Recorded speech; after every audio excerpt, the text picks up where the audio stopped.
성경을 보게 되면 우리 하나님은 기억하시는 하나님이십니다. 그래서 여러 가지 절기도 지켜 행하도록 하신 것이 뭘까요? 하나님의 은혜를 잊지 않고 기억하며 살도록 하기 위함이죠. 그런데 왜 하나님은 자신이 친히 행하신 이전 일을 기억하지 말라고 말씀을 하셨을까요? 그것은 과거에 베풀어 주신 은혜에 집착하는 것보다 앞으로 하나님께서 행하실 일에 집중하도록 하기 위해서입니다. 아니, 앞으로 하나님께서 행하실 그 일이 더 크고 더 위대하기 때문입니다. 그래서 하나님은요, 이전 일을 기억하지 말라고 말씀하신 다음에 곧이어 무슨 말씀을 하셨어요? 보라, 내가 새 일을 행하리니라고 말씀을 하셨습니다. 그러면 하나님이 행하실 그 새로운 일은 무엇을 말하죠? 광야에 길을 내고 사막에 강을 내는 것입니다. 19절 하반절의 말씀을 우리 함께 읽겠습니다. 다 같이요. 반드시 내가 광야의 길을 사막에 강을 내리니. 그러면 광야의 길을 사막에 강을 내는 것은 무엇을 말합니까? 바벨론의 포로로 끌려가서 포로 생활을 하던 유다 백성들이 70년의 포로 생활을 마치고 예루살렘으로 돌아오는 것을 말합니다. 그러면 왜 바벨론의 포로 생활을 청산하고 예루살렘으로 귀환하는 것을 광야의 길을 내고 사막의 강을 내시는 것으로 말씀을 하셨을까요? 그것은 상상을 초월한 방식으로 하나님께서 그 일을 행하실 것이기 때문입니다. 그러니까 여기 나오는 광야와 사막은 뭐냐? 하나님께서 유다 백성들을 이제 예루살렘으로 귀환하게 할 때에 그 예루살렘의 귀환을 방해하는 모든 장애물들을 가리키는 상징적인 말입니다. 하나님은 애굽의 군대가 추격에 올 때도 홍해바다 한가운데의 길을 내심으로써 자기 백성을 구원하여 내셨습니다. 그런데 이제는 바다가 아닌 광야의 길을 내시고 사막의 강을 내심으로 유다 백성들을 예루살렘으로 돌아오도록 하시겠다라고 말씀을 하십니다. 그럼 이제 하나님께서 어떤 방식으로 광야의 길을 내시고 사막의 강을 내셨는지를 구체적으로 좀 생각을 해보도록 하겠습니다. 하나님은요, 가장 먼저 일하시기 전에 약속의 말씀을 주신다는 것입니다. 여러분 성경을 보십시오. 하나님은요, 말씀 없이 행하신 적은 한 번도 없습니다. 여러분 그러잖아요. 하나님이 말씀도 하지 않고 어떤 일을 행하신 적이 있나요? 없어요. 네. 하나님은 언제나 일을 행하시기 전에 먼저 약속의 말씀을 주십니다.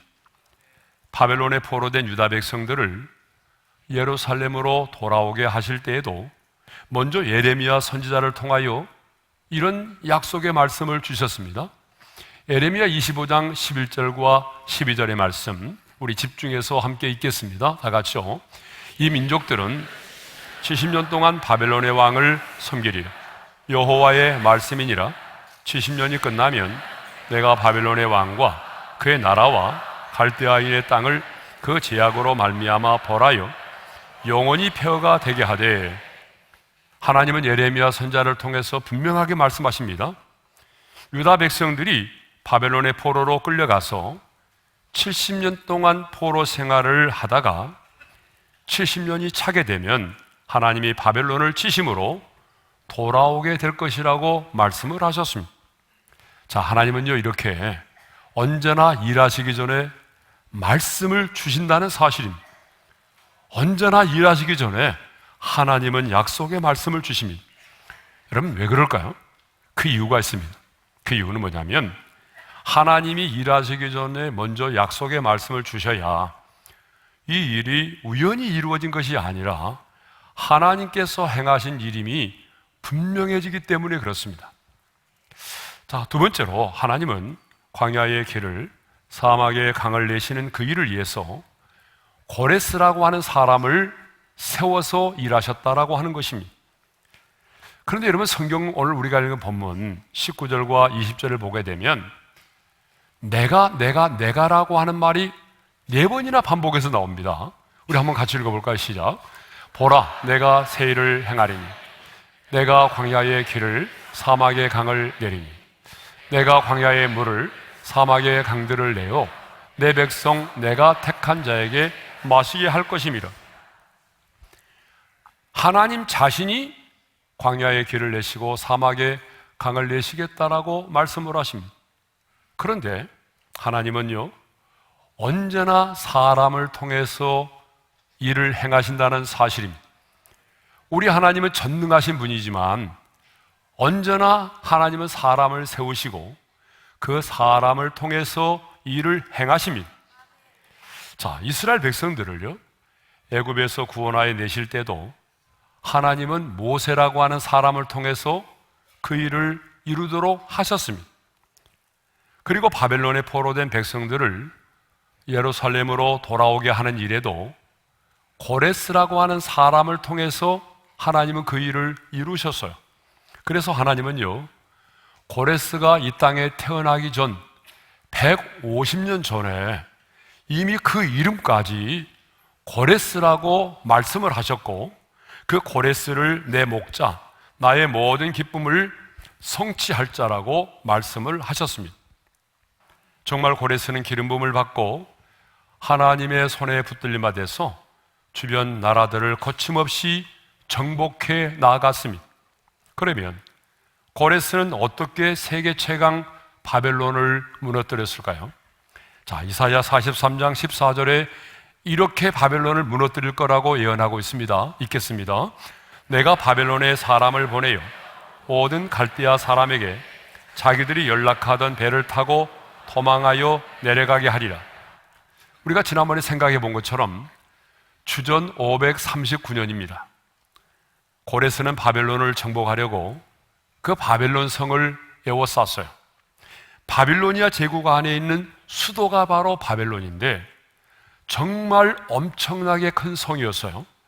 그런데 이런 성이 적의 침략을 받아서 무너질 수가 있을까요? 그런데 세계 최강 바벨론 제국이 메대와 바사 연합군에 의해서 무너졌습니다. 그 주인공이 바로 뭐예요?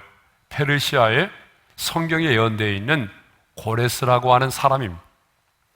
자, 다니엘서 5장을 보게 되면 바벨론 제국의 왕이 벨샤살 왕이었는데요, 이 벨샤살 왕이 1000명의 사람들을 궁으로 불러들여서 파티를 열었어요.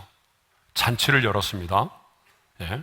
그런데 하나님의 성전, 예루살렘에 있는 하나님의 성전에 있던 금그릇과 은그릇과 이런 기구들을 가져다가 거기에다가 술을 따라서 마셨어요. 하나님의 성전의 기구들을 가지고 술을 따라 마시는 것만이 아니라 그 자리에서 금과 은과 새와 구리와 나무와 돌로 만들어진 그런 신상들을 찬양하기 시작을 했어요. 그런데 다니엘서 5장 30절을 보게 되면 연회를 베풀던 그날 밤에 고레스가 보낸 군대 장관과 그 용사들에 의해서 벨샤살이 살해가 됩니다. 그리고 이사야 선지자가 예언했던 것처럼 그날 밤 바벨론 도성에 있던 사람들은요, 자신들의 운송수단인 배를 타고 도망을 갑니다. 다시 한번 말씀을 읽겠습니다. 시작. 자기들이 연락하던 배를 타고 도망하여 내려가게 하리라. 그러니까 고레스는요, 전투 없이 무혈 입성을 해서 바벨론 제국을 무너뜨렸던 것이죠. 이사야 선지자가 예언한 것처럼 바벨론 제국은 고레스가 이끄는 군대에 의해서 무력이 아닌 평화적인 방법으로 멸망을 당하게 되었습니다. 자, 이렇게 바벨론 제국을 무너뜨린 고레스는요, 칙령을 발표하여 포로된 유다 백성들에게 예루살렘으로 돌아가서 여호와 하나님의 성전을 건축하라고 하는 명령을 내리죠. 자, 에스라 1장 2절과 3절의 말씀을 읽겠어요. 다 같이요. 바사왕 고레스는 말하노니 이스라엘의 하나님은 참 신이시라. 너희 중에 그의 백성된 자는 다 유다 예루살렘으로 올라가서 이스라엘의 하나님 여호와의 성전을 건축하라. 여러분 참 놀라운 일이잖아요. 예? 그러면 왜 고레스는 이런 칙령을 내렸을까요? 하나님께서 당신이 약속하신 바를 이루시려고 고레스의 마음에 감동을 주셨기 때문입니다. 자, 그 말씀이 바로 에스라 1장 1절에 있어요. 읽겠습니다. 바사왕 고레스 5년에 여호와께서 예레미야의 입을 통하여 하신 말씀을 이루게 하시려고 바사왕 고레스의 마음을 감동시키심에 그가 온 나라에 공포도 하고 조소도 내려 이르되. 여러분, 이렇게 하나님은 상상을 초월한 방식으로 일을 행하셨습니다. 인간의 생각을 뛰어넘는 그런 방식으로 하나님 당신의 약속을 지키셨습니다. 자, 이사야 41장 4절의 말씀입니다. 이 일을 누가 행하였느냐? 누가 이루었느냐? 누가 처음부터 만대를 불러내느냐? 나 여호와라. 처음에도 나요, 나중에 있을 자에게도 내가 곧 그니라. 전능하신 하나님, 역사의 주관자이신 하나님께서 고레스를 택하여 세우시고 상상할 수 없는 이 놀라운 일을 이루셨습니다. 광야의 길을 내시고 사막의 강을 내셨습니다. 자, 그러면 하나님은 언제 약속하신 이 새 일을 행하셨을까요? 언제 약속하신 이 새 일을 행하실까요? 하나님은 언제 광야의 길을 내시고 언제 사막의 강을 내실까요? 하나님은 언제 바벨론 제국을 무너뜨리고 유다 백성들을 예루살렘으로 돌아가게 할까요? 먼 훗날일까요? 아닙니다. 19절 상반절의 말씀을 읽겠어요. 다 같이요. 보라, 내가 새 일을 행하리니 이제 나타낼 것이라. 너희가 그것을 알지 못하겠느냐? 이제 나타낼 것이라고 말씀합니다. 이 말은 임박한 미래를 말하는 거죠.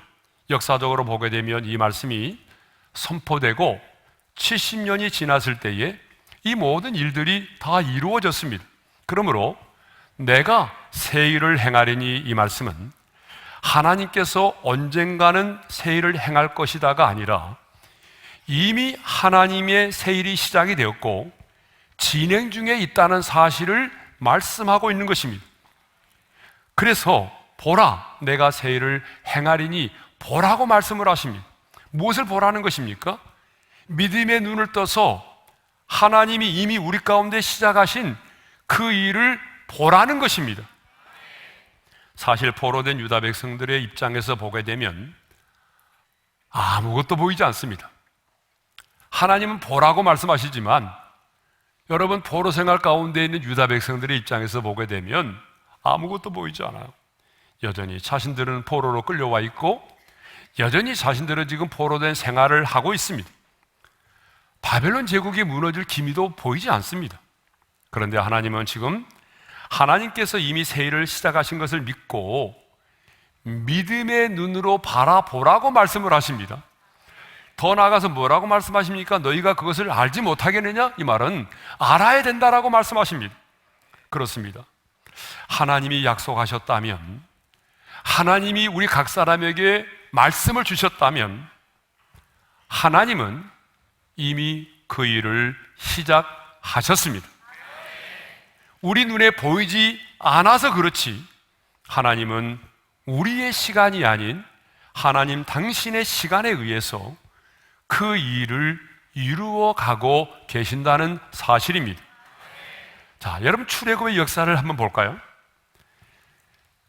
여러분, 애굽에서 종살이하고 있던 이스라엘 백성들은요, 까마득히 모르고 있었습니다.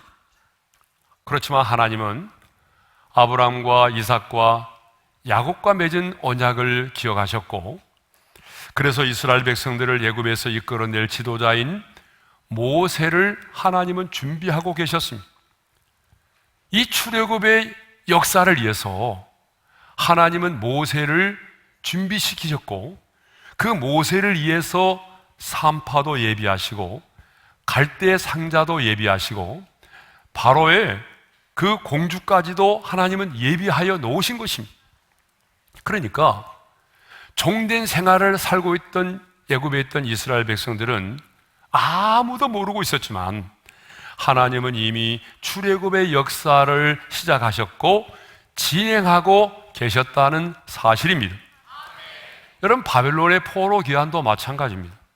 포로된 유다 백성들은 알지 못했지만 하나님은 바벨론 제국의 멸망과 예루살렘의 귀환을 위해서 이미 고레스라고 하는 사람을 준비하셨습니다.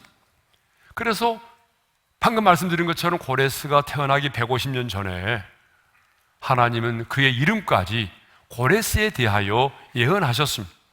자, 이것을 보게 되면 하나님은 이미, 이스라엘 백성들은 모르고 있었지만 하나님은 이미 이 일을 시작하고 계셨다라고 하는 것입니다. 여러분, 아브라함의 경우도 마찬가지예요. 하나님은 아브라함에게 독자 이삭을 바치라고 명령을 하셨습니다. 그런데요, 하나님은 아브라함에게 내 독자 이삭을 모리아 산에 가서 번제로 드리라 명령만 하시는 분이 아니에요. 하나님은 그 명령을 하실 때에 이미 하나님은요, 모리아 산에 하나님은 한 순양을 예비해 두셨다는 사실입니다. 그래서 아브라함이 순종해서 정말로 그 아들을 결박하여 제단에 올려놓고 칼을 빼어 그 아들을 죽이려고 할 때에 하나님께서 멈추게 하셨고, 그리고 보니 그곳에 하나님이 예비하신 한 순양이 준비되어 있었던 것입니다. 그러므로 우리는 지금 내 눈에 아무것도 보이지 않고 참 상황은 점점 더 안 좋은 상황으로 변해가는 것처럼 보이고 여전히 문제 가운데 있어도 하나님의 약속의 말씀이 내게 주어져 있다면, 하나님이 주시는 그 말씀, 하나님께서 주시는 그 말씀이 내 마로 다가와 내 마음속에 있다면 우리는 하나님의 그 약속을 이루시기 위한 일을 이미 시작하셨다는 사실을 믿음의 눈으로 바라볼 수 있어야 합니다. 그런데 우리는요, 많은 경우에 하나님을 향해서 이렇게 말합니다. 하나님, 왜 가만히 계세요? 왜 보고만 계세요? 왜 침묵하세요? 따지듯이 묻습니다. 그러나 하나님은 이미 그 약속을 지키기 위해서 하나님의 시간에 의해서 일하고 계신다는 사실입니다. 자, 우리가 즐겨 부르는 찬양 가운데 왜 나만 겪는 고난이냐라고 하는 찬양이 있어요. 그런데 후렴에 보게 되면 이런 가사가 있습니다. 견디기 힘든 지금 이 순간에도 주님이 일하고 계시잖아요. 그렇습니다. 주님은 보이지 않지만 우리의 고난의 뒤편에서 일하고 계신다는 사실입니다. 그런데 문제는 하나님이 일하시지 않는 것이 아니라 우리에게 하나님의 일하심의 손길을 볼 수 있는 믿음의 눈이 없다는 사실입니다. 예? 이게 중요한 겁니다. 그러면 왜 보지 못합니까? 왜 우리는 작은 손바닥만한 구름을 보지 못합니까? 기도의 무릎을 꿇지 않아서입니다. 하나님과의 친밀함이 없기 때문에 그렇습니다. 그러므로 약속의 말씀을 붙들고 살아가는 사람은요, 그 기다림의 시간을 기도로 채워야 합니다.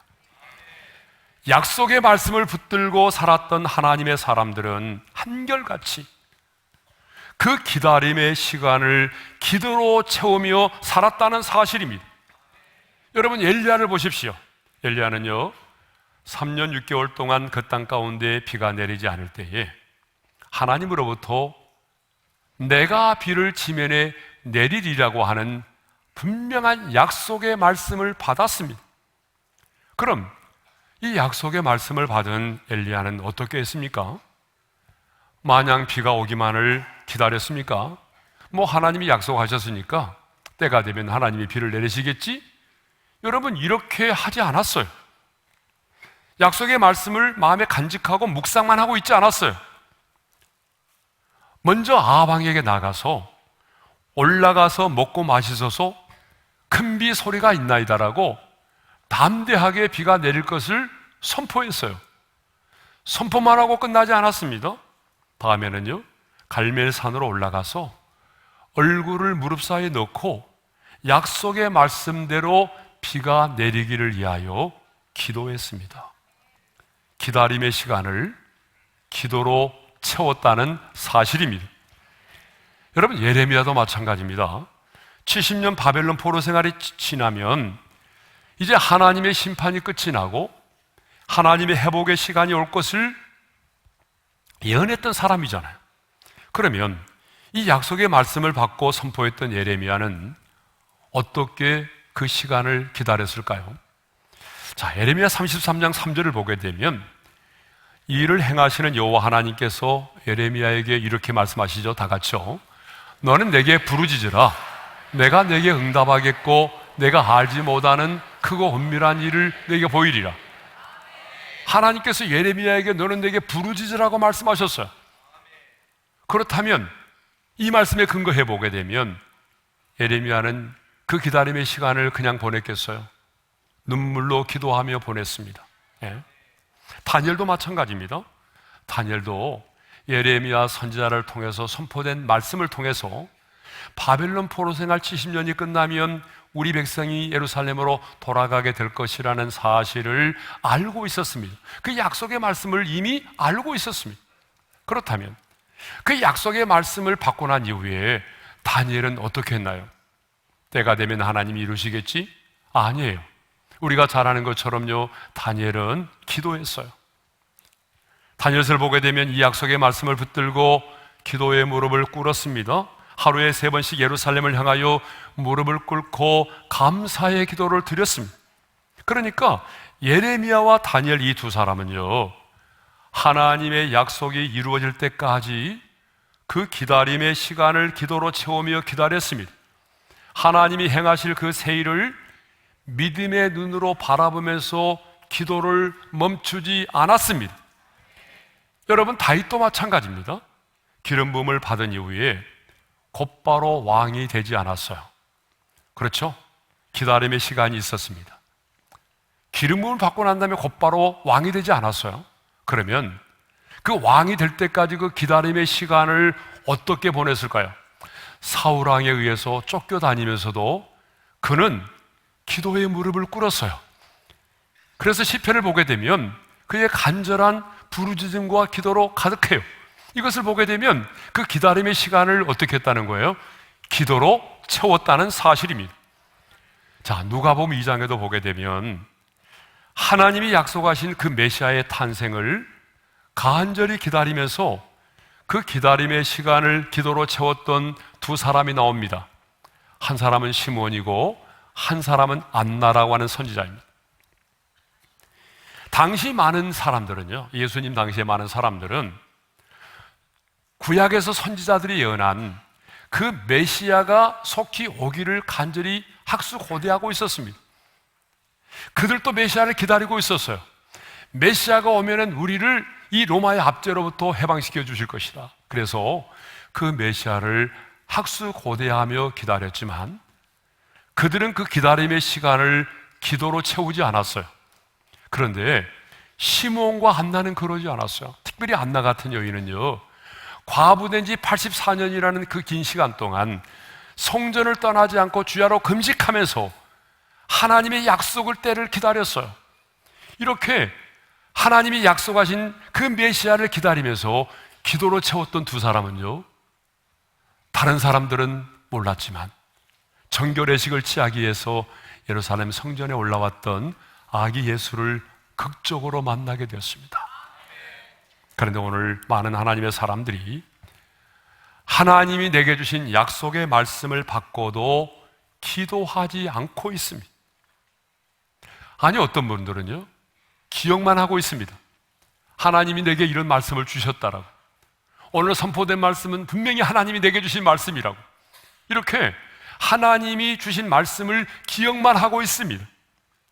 그러나 하나님의 손에 붙들린 바 대해서 쓰임을 받았던 사람들은 한결같이 약속의 말씀을 붙들고 내일을 기다리며 그 기다림의 시간을 기도로 채우며 살았다라고 하는 것입니다.